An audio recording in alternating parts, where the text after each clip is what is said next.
Padre, del Hijo y del Espíritu Santo. Amén. Señor Padre Santo, tú que nos has mandado a escuchar a tu Hijo, el predilecto, alimenta nuestro espíritu con tu palabra. Y así, con mirada limpia, contemplaremos gozosos la gloria de tu rostro. Por nuestro Señor Jesucristo, tu Hijo, que vive y reina contigo en la unidad del Espíritu Santo y es Dios, por los siglos de los siglos. Amén. Amén. Bienvenidos a un programa más de Saboreando la Palabra. Hoy vamos a estar comentando la lectura del segundo domingo de Cuaresma, ciclo C, y nos acompaña el diácono José Méndez, que ha venido hoy. Le agradecemos su presencia aquí para compartir y saborear esta palabra juntos. Gracias, Padre Ángel, por la invitación, y también pues le damos las gracias a todos los que nos ven semana tras semana y que nos encontramos en la calle y nos recuerdan que están viendo pues esta programación.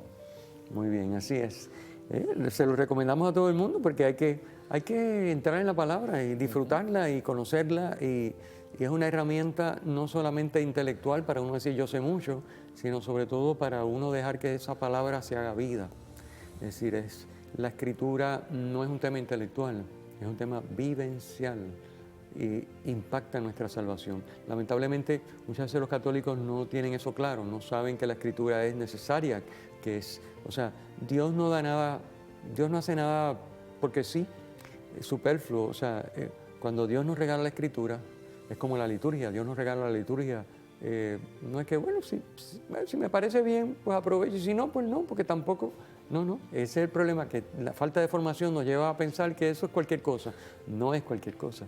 Es decir, si usted realmente se quiere salvar, si usted quiere entrar en comunión con Dios, si usted quiere tener la participación en la vida divina, no hay más remedio que aprovechar todo lo que Él nos regala: escritura, liturgia, todos los sacramentos, la oración, todo, la misma iglesia, que es un regalo de Dios.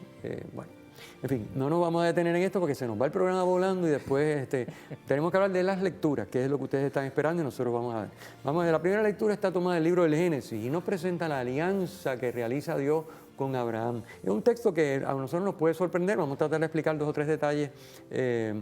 Básicamente es un pacto que Dios hace con Abraham. Y el pacto se lleva a cabo según los usos y costumbres de los pueblos que no tenían escritura. O sea, nosotros hoy cuando vamos a hacer un contrato con alguien, pues redactamos un documento, si hace falta traemos un abogado o lo que sea, pero porque sabemos leer y escribir y podemos firmar, pero ellos ni sabían leer, ni escribir, ni firmar, ni nada. Y dice, ¿y cómo hacemos para garantizar que la palabra que yo te doy y la que tú me das, las vamos a cumplir? Porque si no, estamos perdiendo el tiempo. Entonces, ¿qué es lo que hacían? Pues descuartizaban unos animales, los picaban, digamos, en 2 y los apilaban así como en un pasillito. Y entonces cruzaban por en medio de los animales. ¿Qué quería decir eso? Las 2 partes cruzaban por en medio de los animales. Eso quería decir, al cruzar nosotros por estos animales muertos, porque están picados por la mitad, estamos aceptando que si no cumplimos el pacto que hemos hecho entre nosotros, nos pase lo mismo que a los animales. Una manera un poquito rústica de hacer las cosas, pero no había contrato, no había escritura. Y eso es lo que nos narra este pasaje. Pero tiene una particularidad que nos sorprenderá, y es que si lo leemos detenidamente nos damos cuenta de que por en medio de los animales descuartizados no pasa Abraham. El único que pasa es Dios, representado por la humareda y la antorcha. Es como decir, Dios está haciendo este contrato con Abraham, este pacto, esta alianza con Abraham, pero la está haciendo unilateralmente. Es decir, Dios se ha comprometido con Abraham. Haga Abraham lo que le toca o no, Dios va a ser fiel al pacto. Es decir, eso es porque no pasan los dos. Abraham no pasa. El que pasa es Dios, simbolizado por la humareda y la antorcha. Lean después el pasaje con calma para que vean qué es lo que está pasando. Es Dios el que está transferiendo. Dios está dispuesto a entregar su vida y a mantenerse fiel a esa alianza que está haciendo con Abraham. Se compromete a ser fiel de manera irrevocable a esa alianza. Aunque la alianza te cueste la vida. Y uno dice, pero es que Dios no puede morir. Dios no puede morir, pero Dios se encarna para morir. Y Dios compromete a su Hijo único, hecho hombre, que muere por fidelidad a esa alianza, a pesar de nuestra infidelidad. Es decir, en la cruz se consuma, diríamos, el pacto del que esta cosa rústica que vemos en esta primera lectura, era como una figura. Eso se llevó a cabo porque aquí uno se puede preguntar, bueno, pero Dios no puede morir, porque Dios es espíritu, Dios es increado. Sí, Dios no puede morir, pero se hace hombre y ahí sí va a morir. Y va a morir por ser fiel a esa alianza. La alianza que en sus orígenes fue una alianza con Abraham, pero que obviamente ya sabemos que en el Nuevo Testamento no es solo con Abraham ni con el pueblo judío, sino con todos los seres humanos. Así que fíjense qué importancia y qué hermosa esta primera lectura para que la vuelvan a leer y la saboreen, ¿no? ¿Qué le está pidiendo Dios a Abraham? Bueno, que sea fiel, pero la fidelidad de Dios no va a depender de la fidelidad de Abraham. Por eso es un pacto unilateral, por eso lo único que pasa entre los animales descuartizados es Dios, no pasa Abraham. Porque aunque Abraham no sea fiel, Dios va a seguir siendo fiel. Es que Dios sabe la realidad del ser humano y Él sabe que el ser humano a la larga o a la corta, dentro de sus limitaciones, va a incumplir con esa alianza con el Señor. Por eso el Señor es el que se compromete y le dice, quédate tú ahí tranquilito, que en algún momento el pueblo se va a ir en contra de lo que tú y yo estamos pactando, pero como quiera yo voy a estar aquí haciendo lo propio. Incluso lo vemos desde otra perspectiva también, cuando el pueblo de Israel sale de Egipto, que dice que por el día pues los cubría una nube y por la noche los acompañaba una columna de fuego, que va representando este mismo pacto donde Él va separando lo que proviene de Dios y lo que no proviene de Dios para bendecir a su pueblo. Exactamente.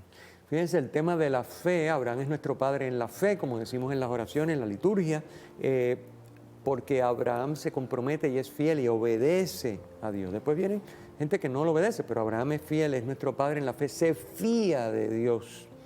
Y es lo que nos va a decir sabemos que hoy, el segundo domingo de Cuaresma, el Evangelio es la transfiguración. ¿Y qué es lo que vamos a encontrar allí? Las palabras del Padre que habla desde el cielo diciendo, escuchen, obedezcan a mi Hijo, el elegido. Es lo que hace Abraham. Es lo que hace Abraham, exactamente. Bien, pausamos un momentito y regresamos para poder comentar entonces la segunda lectura.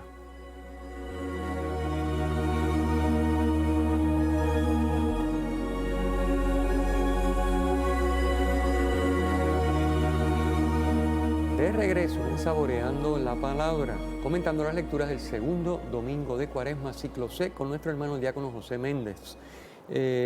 Hablamos de la primera lectura, vamos a hablar un poquito de la segunda. En la segunda, San Pablo nos contrapone los enemigos de la cruz de Cristo, en el versículo 18, con los ciudadanos del cielo, en el versículo 20. ¿Quiénes son los enemigos de la cruz de Cristo? Los que viven según la carne. Recuerden que carne es una expresión que el judío utiliza para significar humano, lo humano. O sea, nosotros cuando hablamos de carnal pensamos en las cosas que tienen que ver con la concupiscencia de la carne, pero no, carne para el judío es humano. Por eso decimos el verbo se hizo carne. O sea, el verbo llegó a ser humano, se hizo hombre, humano. Así que los que viven según la carne, es decir, sus criterios, sus esquemas, sus lógicas, son su sentido común. Olvídate de lo que dice Dios, olvídate de la sabiduría divina, olvídate del Espíritu Santo. Yo sé lo que tengo que hacer.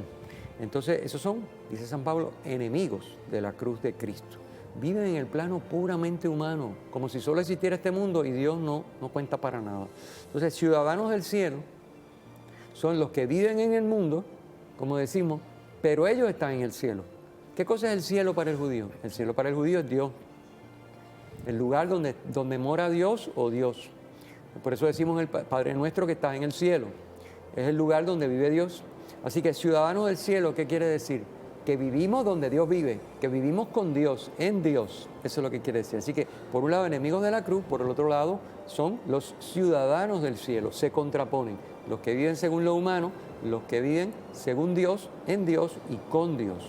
Porque han puesto su esperanza en Dios y, por lo tanto, aunque estén en la tierra, se guían por lo que Dios les pide, tratan de su mejor esfuerzo de vivir la comunión con Él, hacen oración, en fin, todo lo que ya hemos venido diciendo en este programa, en el anterior y en tantos otros que hemos hablado del tema. Así que esto es importante. Pues dice él que estos ciudadanos del cielo van a ser transformados según el modelo del cuerpo glorioso de Cristo, con la energía que posee Cristo para sometérselo todo. Así nos dice en el versículo 21. O sea, los que van a ser transformados, glorificados como Cristo, como el Cristo resucitado, que ya está en comunión con la Trinidad en cuerpo y alma, pues los que van a llegar a esa es la meta de aquellos que son ciudadanos del cielo. Y entonces, finalmente Pablo nos dice en el versículo 17 que lo imitemos a Él. ¿Por qué dice Pablo que lo imitemos a Él? Eso no es un acto de orgullo o de falsa humildad. No, San Pablo está diciendo, imítenme a mí porque yo imito a Cristo. Así que si me imitan a mí, van a imitar a Cristo. Es como nosotros decimos, obviamente salvando la diferencia entre San Pablo y la Virgen María. Si imitamos a la Virgen, estamos imitando a Cristo, estamos imitando a Dios porque ella es la perfecta, la discípula perfecta. O sea que, salvando las diferencias, obviamente Pablo es un santo, pero no es la Virgen María. Pero bueno, es decir, es la misma idea, ¿no? Eso para que podamos ver un poquitito más allá lo que San Pablo nos quiere decir. Si buscamos en el Evangelio según San Juan, en el capítulo 17, lo que se conoce mayormente como la oración sacerdotal, vamos a ver que es un pasaje hermosísimo, es uno de mis favoritos de la Escritura, porque dice, Padre, yo te pido por estos que están en el mundo, pero no son del mundo, para que los preserves como yo los he preservado. ¿Qué quiere decir? Que tú y yo como cristianos vivimos dentro de esta sociedad, dentro de este mundo, pero no podemos imitar este mundo, no podemos caminar como el mundo, no podemos hablar como el mundo. Tenemos que seguir el ejemplo de Cristo, que estuvo aquí como hombre, pero en todo momento que hizo la voluntad del Padre. Porque si buscamos a lo largo del Evangelio, cada vez que le preguntan a Jesús, ¿por qué tú haces eso? Dice, no lo hago porque yo quiero, sino yo estoy haciendo la voluntad de mi Padre que está en los cielos. Porque yo tengo que ser agradable a Dios, no importa lo que la humanidad, lo que aquel piense, la familia, el que sea. Aquí yo lo que tengo que ocuparme de lo que Dios piensa y ve de mí, no lo que los demás ven de mí. Porque esa es la realidad y el caminar del verdadero cristiano. No es decir que yo soy cristiano por tener una etiqueta, sino que se viva lo que dice y nos enseñó nuestro Señor Jesucristo por medio del Evangelio. Eso es lo que nos está expresando Pablo en el día de hoy. Efectivamente, muy bien. Pues entonces vamos a adelantar un poquito el tema del Evangelio, ¿no? Porque siempre tiene más. Ya hemos dicho que es el Evangelio de la Transfiguración, que está tomado del capítulo 9 de San Lucas. Obviamente también siempre se lee en el segundo domingo de Cuaresma la Transfiguración. La Transfiguración viene en los tres sinópticos y por lo tanto el primer ciclo A es según San Mateo, el ciclo B es según San Marcos, el ciclo C, que es el que estamos, es según San Lucas. Así que hoy tenemos el texto de la Transfiguración según San Lucas. Ese texto tiene unas características propias muy interesantes que son de Lucas. Por ejemplo, en San Lucas, la transfiguración, Jesús se los lleva al monte y allí se transfigura, como sabemos, es la esencia de la estampa que nos narra el Evangelio. En el caso de Lucas dice que él subió a lo alto del monte para orar, o sea que la transfiguración se da en medio de la oración de Cristo. Es una manera de resaltar que la transfiguración es fruto de la comunión de Cristo con el Padre, comunión que Él cultiva por medio de la oración. Así que Cristo sube al monte a orar y en esa experiencia de oración, de comunión con su Padre, se da la transfiguración. No simplemente que vamos para el monte para enseñarles lo que tengo allí para ustedes, ¿no? Sino que voy al monte a orar y en medio de esa oración se da la transfiguración.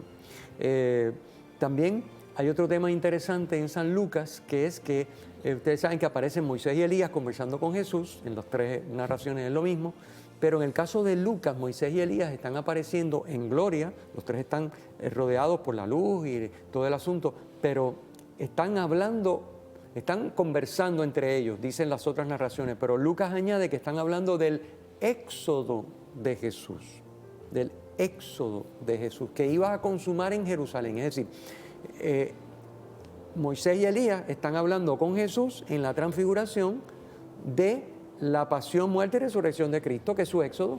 El éxodo quiere decir su salida, su paso, su caminar a el Padre, y su caminar y su éxodo hacia el Padre ocurre precisamente con su muerte y resurrección.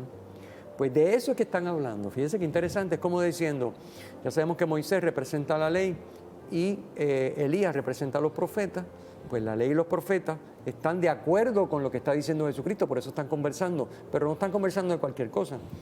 Ellos ya nos indican que ese Mesías, que ese Jesucristo, que ese Jesús de Nazaret, el Hijo de Dios hecho hombre, va a regresar a su Padre. Y va a regresar a su Padre en un acto supremo de amor, que es el que se consuma en la cruz, que luego obviamente fructifica en la resurrección. Sí, ahí vemos ¿verdad? La realidad de que lo que es de Dios tiene que regresar a Dios. Por otro lado, vemos el cumplimiento de todo lo que está en el Antiguo Testamento, porque tanto lo que hablaron los profetas como Moisés, que representa la ley de Dios, convergen en la sintonía de lo que es la figura de Cristo, que lo lleva todo a la máxima expresión y a la plenitud para el beneficio del pueblo de Dios, para que tú y yo podamos, por medio de esta experiencia, alcanzar la salvación que Él quiere darnos a cada uno de nosotros. Sí, tenemos que pausar brevemente y regresamos para continuar comentando el Evangelio.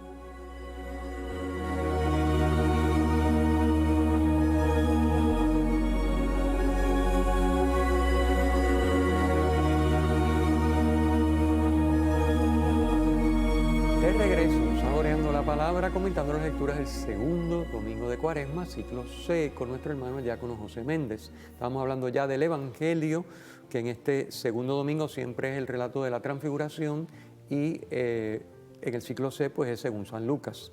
Entonces habíamos hablado un par de características del Evangelio, de la transfiguración en San Lucas. Una de las cosas que no llegamos a decir es que aparecen Pedro, Santiago y Juan. En los tres relatos aparecen con muchísimos sueños, pero en este relato, cuando ven la gloria, se espabilan. Es decir, se espabilan cuando ven la luz y la gloria de Jesús, Moisés y Elías, que como ya dijimos en el segmento anterior, estaban conversando entre sí del éxodo que iba a llevar a cabo Jesús en Jerusalén, o sea, de su paso al Padre mediante su misterio pascual. El otro tema interesante que nos presenta esta versión de Lucas es que cuando Pedro habla y dice, qué bien se está aquí, vamos a hacer las tres chozas, ya Moisés y Elías se han ido. O sea, como que aquí Pedro está un poquito como desfasado, está tarde. Pero también es una manera de resaltar que Pedro no habla hasta que pasa ese momento, diríamos, de divinidad, de presencia de Dios. Es decir, y es muy lógico, o sea, ante la presencia de Dios, el ser humano queda, lo sabemos por tantas apariciones, por ejemplo, de la Virgen, que siempre me viene a la mente, por ejemplo, la de Lourdes, que estaba Bernardita, que se encuentra, y ella trataba de rezar y no podía hablar, ¿no? Es decir, porque claro, ante lo divino, ante la gloria de Dios, uno se queda como que no engrana, porque ¿qué es esto? O sea, es una cosa literalmente fuera de este mundo. Entonces, es interesante, ¿no? Son detalles que, en fin, tampoco hacen una gran diferencia, pero y entonces la voz del Padre en este texto de Lucas llama, siempre el mensaje es, escuchen, ¿no? A mi hijo, este es mi hijo. O sea que cuando dice mi hijo es porque el que está hablando es el Padre, obviamente. No tiene que decir yo soy el Padre, sino que dice este es mi hijo, pues el que está hablando es el Padre. Escúchenlo, mi hijo es el elegido, ¿no? El elegido, dice en el relato de San Lucas. El elegido, el Padre lo identifica, este es mi hijo, este es el elegido y hay que escucharlo. Obviamente sabemos que para el judío escuchar es escuchar para obedecer, ¿no? Porque para nosotros escuchar es escucha bien lo que te voy a decir, es como para que lo captes. Pero para el judío escucha para que lo hagas. Entonces, esto es bien importante. Así que le está diciendo, escúchenlo, este es mi hijo, el elegido. Es decir, hagan lo que él les diga. Lo mismo que dijo María en Caná, exactamente lo mismo que está diciendo el Padre. Y entonces, fíjense que hay unos detalles que podemos comentar también. Por ejemplo, el verbo que utiliza el narrador, Lucas, cuando dice que se lo llevó al monte, dice que los tomó consigo y se los llevó al monte. Pero ese verbo específicamente en el original tiene unas implicaciones no solamente de que se los llevó para ir con él, sino que se los llevó para participar en lo que iba a ocurrir con él. Y ahí vemos una realidad. Jesús tiene 12 discípulos en ese momento seleccionados que andan con él para arriba y para abajo a donde quiera que él iba. Pero dentro de ese proceso él escogió a 3 que fueron los que pudieron ver la gloria manifestándose con poder. E incluso les dice que no se lo digan a nadie. ¿Por qué? Porque todavía no había llegado la hora de su pasión y muerte, que nos está dejando ver que yo voy a pasar por este martirio, pero esto es lo que a mí me espera y les espera a ustedes. Un cuerpo glorificado, un cuerpo incorruptible, donde vas a tener la bendición plena de Dios, porque el que muere es el que está fuera de la gracia de Dios, mas aquel que está en la gracia de Dios vive y vive eternamente. Y lo estás viendo aquí con Moisés y Elías, que cuántos años hace que ellos pasaron por aquí y están gozando de esa vida eterna que tan solo yo puedo darles a ustedes. Efectivamente, muy bien. Gracias, José. Seguimos dando como unos detallitos, porque aquí la idea, recuerden, es que ustedes tomen el texto y lo lean y lo mediten y lo disfruten. O sea, no solamente que se queden escuchando a nosotros y dicen, ay, qué interesante. No, no, no. Es que ahora ustedes con esta información vayan y tomen ese texto y lo disfruten realmente y se preparen para la misa dominical. Es decir, ya tienen un poquito de idea de comentario, alguna palabra, alguna situación que estamos explicando aquí. Ahora usted toma el texto y luego cuando llega a la misa, ya usted oye la proclamación, deja que Dios le hable y luego deja que Dios le hable a través de la homilía. O sea que tiene dos oportunidades, más las que ya usted tuvo en privado. Así que tiene 3, 4, 5 oportunidades para que Dios le hable a través de ese texto. Porque esto no es cuestión de llegar allí de paracaidista, a ver, sorpréndeme. No, no, eso no se hace. Con la palabra de Dios no se hace eso, es una falta de respeto. Así que bien importante esto que estamos diciendo. Bien, cositas que aparecen aquí. Bueno, el tema del monte. Si Dios está en el cielo, no hay un sitio para estar más cerca del cielo que el monte, porque es la parte más elevada de la tierra, un monte, sobre todo si es un monte alto, así que esa es la idea. Por eso van a un monte y no van a un llano, o no van al lado del río, sino que van porque Dios está en el cielo. Entonces ellos van, es todo un simbolismo. Recuerden que el judío le da mucho simbolismo a todo, así que el monte es el lugar de la cercanía con Dios. Luego está el tema de la nube. El tema de la nube también es un tema de la nube y el resplandor. Es la esfera celestial, la esfera divina, es lo que está representado por eso. El tema de las 3 tiendas nos recuerda el tema de las tiendas del pueblo de Israel, que hacía las tiendas en su camino a la tierra prometida, vivía en tiendas, y que de hecho había una fiesta que era la fiesta de las tiendas.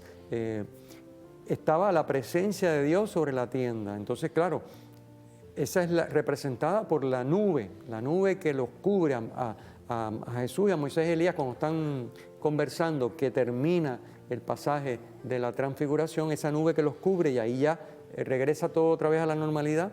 Es la representación de la famosa nube que, como has mencionado, los cubría, los protegía a ellos durante el día para que el sol no los quemara, la Shekinah, pero que no era solamente para protegerla, ¿verdad? No era que no tuvieran un paraguas, sino que era la presencia de Dios que cuidaba y protegía a su pueblo. O sea que esto es bien importante. Es la presencia de Dios sobre la tienda del encuentro, la presencia de Dios sobre el pueblo para protegerlo en su trayecto hacia la tierra prometida. Así que, básicamente, ¿qué nos está diciendo este pasaje de la transfiguración? Nos está diciendo que Jesús va a alcanzar a través de su éxodo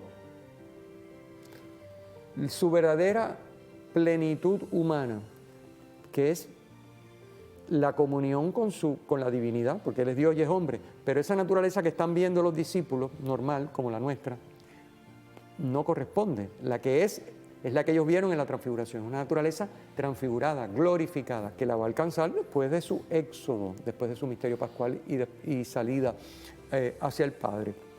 Y que nosotros debemos entrar en ese mismo camino, y ese camino requiere escucharlo, escuchar para poner por obra, como ya hemos dicho.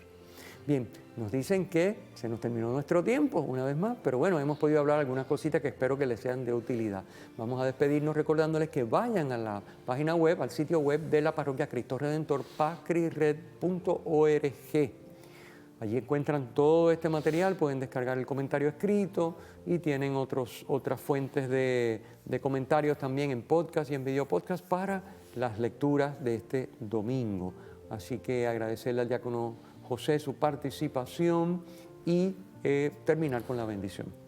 Que el Señor esté con ustedes. Y con su espíritu. La bendición de Dios Todopoderoso, Padre, Hijo, Espíritu Santo, descienda sobre ustedes y les acompañe siempre. Amén.